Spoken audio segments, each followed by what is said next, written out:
Hello everyone, कैसे हो आप सभी। स्वागत है आप सभी का एक बार फिर से आपके अपने इस यूट्यूब चैनल ज्ञान विद्याकुल में। और आज हम प्यारे बच्चों एक कहानी लेकर आए हैं। कहानी है आपकी बी एंड ए डव। ठीक है, एक मधुमक्खी और एक फक्ता। ठीक है, चिड़िया कह सकते हैं, है ना। डव डव होती है एक छोटी चिड़िया, तो फक्ता कह सकते हैं, डव कह सकते हैं।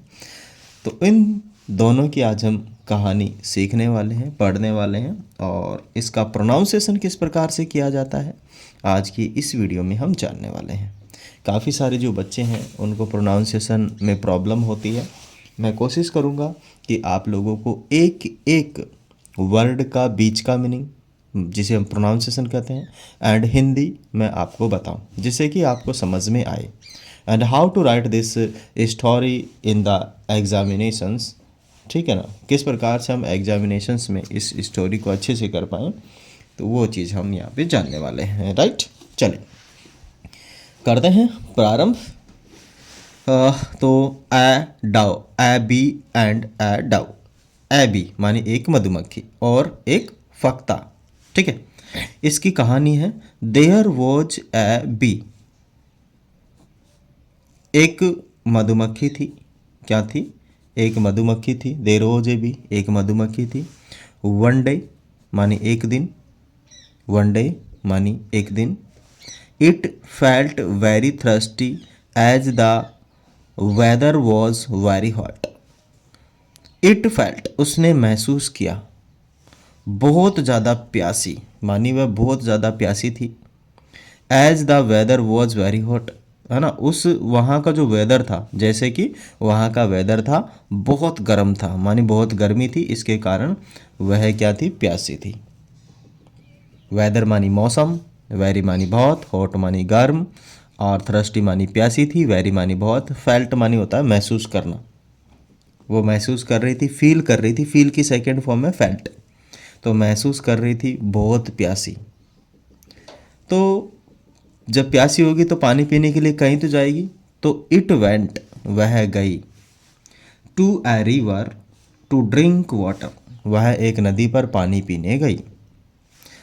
इट वेंट, वह गई, पशु जानवर और निर्जीव चीज़ों के लिए इट का प्रयोग किया जाता है, सॉरी। वेंट गो की सेकेंड फॉर्म में वेंट। टू ए रिवर नदी पर गई। टू ड्रिंक वाटर पानी पीने के लिए। ठीक है, टू का मतलब से भी होता है, ले के लिए भी हम यूज़ ले सकते हैं। ठीक है, तो वह नदी पे गई पानी पीने के लिए। It fell into the water. It फैल, फैल मानी गिर गई, इन टू द वाटर पानी में, वह पानी में गिर गई। It felt into the water, it fell into the water, फैल मानी होता है गिरना, तो वह पानी में गिर गई। फाल की सेकेंड फॉर्म है फैल, वह पानी में गिर गई। It's life was in danger, उसकी ज़िंदगी खतरे में थी। It's life was in danger, उसकी ज़िंदगी खतरे में थी, मतलब वह मरने वाली थी पानी में डूब के। इट्स लाइफ मानी उसकी लाइफ, इन डेंजर मानी खतरे में थी। It did all it could to be save itself from drowning. It did all, उसने सब कुछ किया। इट डिड ऑल, डू की सेकेंड फॉर्म है, डू मानी करना, तो डिड मानी किया, उसने सब कुछ किया। इट डिड ऑल, उसने सब कुछ किया। It could be save it self मानी खुद से बचाने के लिए जो करना था वो किया। फ्रॉम ड्रॉविंग, ठीक है ना, उसने काफ़ी कोशिश की लेकिन पार नहीं पड़ी। ठीक है। देर वॉज ए ट्री, वहाँ एक पेड़ था। There was a tree on the bank of the river, नदी के किनारे एक पेड़ था। नदी के किनारे, बैंक मानी होता है किनारा, बैंक मानी क्या है? किनारा। ठीक है, रिवर मानी नदी, ट्री मानी पेड़, ऑन मानी पर, ठीक है, देर मानी वहाँ। तो वहाँ नदी के किनारे एक पेड़ था। वहाँ नदी के किनारे क्या था? एक पेड़ था। ठीक है। A dove was sitting on the branch of that tree, ठीक है, उस पेड़ पर, उस पेड़ पर एक डव बैठी हुई थी, बैठी हुई थी, फक्ता बैठी हुई थी। ठीक है, कहाँ बैठी हुई थी? ब्रांच ऑन द ट्री, मान जो ट्री है उसकी ब्रांच पर। अब समझ लीजिए, एडव मानी फक्ता हो गई, सिटिंग मानी होता है बैठना, सीट की सही आईएनजी फॉर्म है सिटिंग। ऑन द ब्रांच मानी पे टहनी पर बैठी हुई थी, on the branch. That tree मानी उस ट्री पर, दैट ट्री, दैट का मतलब है यहाँ पे की भी होता है और वह भी होता है, मानी उस ट्री पर, उस ट्री की टहनी पर एक फक्ता बैठी हुई थी। It was the bee, it saw the bee which was about to be drowned. Drowned का मतलब है डूबना, ठीक है ना, डूबना है ना, ड्राउंड माने डूबने वाली थी वो। तो इट सा, उसने देखा, किसने देखा, फक्ता ने देखा। It saw the bee, it saw the bee माने उसने मधुमक्खी को देखा। Which was about to be drowned, which was जो कि वह डूबने वाली थी, वह डूबने वाली थी, जो कि वह डूबने वाली थी। कौन डूबने वाली थी, मधुमक्खी। It took pity on the bee, उसने क्या किया, उसने मधुमक्खी पर रहम किया। पीटी का मतलब होता है रहम करना, दया भाव दिखाना, ठीक है ना। टुक मानी होता है टैक की सेकंड फॉर्म, टैक टुक है, टुक मानी होता है लेना, माने उसने उस मधुमक्खी पर दया की। कहाँ की, उस पे मधुमक्खी पर दया की। And it plugged a leaf from a branch of the tree and dropped into the water. उसने क्या किया, इट प्लग्ड, उसने तोड़ा, अ लीफ एक पत्ता, फ्रॉम, फ्रॉम मानी से, ए ब्रांच ऑफ ट्री मानी जो पेड़ है उसकी शाखा से एक पत्ता तोड़ा, and dropped into the water, और पानी में गिरा दिया। ठीक है, अब इसको पूरा समझिए कि फक्ता ने एक जो पेड़ था उसकी टहनी से एक पत्ता तोड़ा और पानी में गिरा दिया। इसका फुल अर्थ यही है। It plucked a leaf from a branch of the tree and dropped it into the water, और उसने पानी में गिरा दिया। द लीफ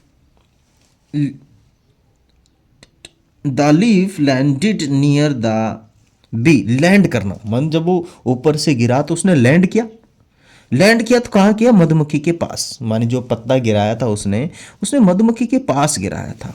तो द लीफ मानी वो है पत्ता, लैंडेड नियर द, नियर मानी पास में, लैंड मानी होता है उतर के आना या गिरना, वहां पे आके गिरना, पास में गिरना, नियर गिरना ना, पास में गिरना, तो वहां पे पास में आके गिरा मधुमक्खी के। द मधुमक्खी क्लाइम्ड इट, मधुमक्खी उस पर चढ़ गई, पत्ते पर, अप है ना, मधुमक्खी उस पर चढ़ गई, एंड इट्स लाइफ सेव्ड, और अपनी लाइफ उसने बचाई, अपनी लाइफ उसने बचाई। इट्स लाइफ वॉज सेव्ड, अपनी लाइफ, इट्स लाइफ मानी अपनी लाइफ, किसकी लाइफ, मधुमक्खी की लाइफ। वॉज सेव्ड, सेव्ड मानी होता है बचाया।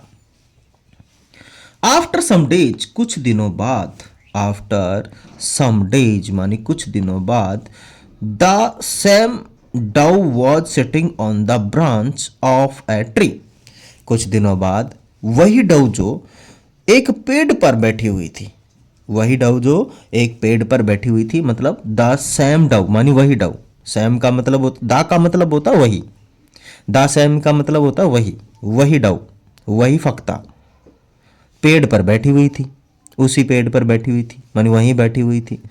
ए हंटर सा द डव, हंटर ने भाई साहब जो शिकारी है ना, द हंटर या ए हंटर ने देख लिया, सा किसी किसी की सेकंड फॉर्म है सा, तो उसने देख लिया भाई साहब डव को, फक्ता को देख लिया। एंड क्या किया उसने, ही एम्ड एट द डव, और उसने भाई साहब निशाना लगाया।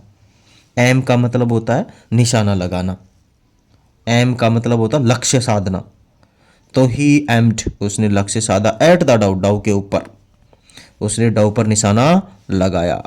द बी सा ऑल दिस, बी ने सब कुछ देख लिया भाई साहब, मधुमक्खी ने सब कुछ देखा, मधुमक्खी ने सब कुछ देखा।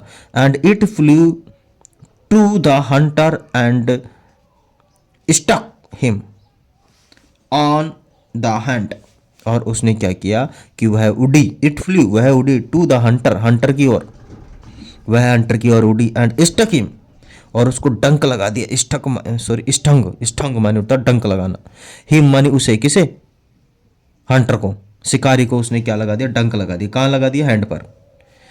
The hunter missed the aim, जो हंटर था उसका निशाना चूक गया। हंटर मानी शिकारी का, मिस्ड मानी चूक जाना, और एम मानी निशाना। तो जो हंटर था उसका निशाना चूक गया। हिज गन वेंट ऑफ, और उसकी गन गिर गई। वेंट ऑफ का मतलब होता है गिर जाना, गो ऑफ का मतलब होता है गिर जाना, हट जाना। And his gun went of, उसकी गन गिर गई। देयर वॉज लाउड साउट, और उसने बहुत आवाज की। उसने क्या की, बहुत आवाज की, मानी गन गिर जाना या फिर गन चल जाना। There was a loud sound, और उसने बहुत तेज आवाज की। There was a loud sound, loud sound मानी बहुत तेज आवाज होना। द डव फ्लू ऑफ, और डव वहां से उड़ गई, जहां बैठी हुई थी वहां से उड़ गई। The be saved the doves life, माने डव ने भी क्या, जो बी है उसने भी डव की लाइफ को क्या किया, सेव किया। एक दिन डव ने बचा दिया था उसे, आज उसने उसे बचा दिया। ठीक है ना। तो आज अपने पास इसका जो मॉरल रहने वाला है कि इस कहानी से हमें क्या शिक्षा मिलती है। Do good and have good, माने अच्छा करो अच्छा मिलेगा, अच्छा करो अच्छा मिलेगा। यदि आप अच्छा नहीं करोगे तो अच्छा नहीं मिलेगा, यदि आप अच्छा करोगे तो अच्छा मिलेगा। तो दैट्स, इसका मतलब है do good and have good. I think all the student understood my all things and all about this story. That's why thanks for watching. जय हिंद, वंदे मातरम। एंड मैं आशा करता हूँ आप सभी लोग इस स्टोरी को अच्छे से समझ गए होंगे। मैंने कोशिश की है आप लोगों को समझाने की और एक एक अर्थ को अच्छे से बताने की। That's why please like share and subscribe to our channel and please keep support. Thank you, thanks for watching. जय हिंद।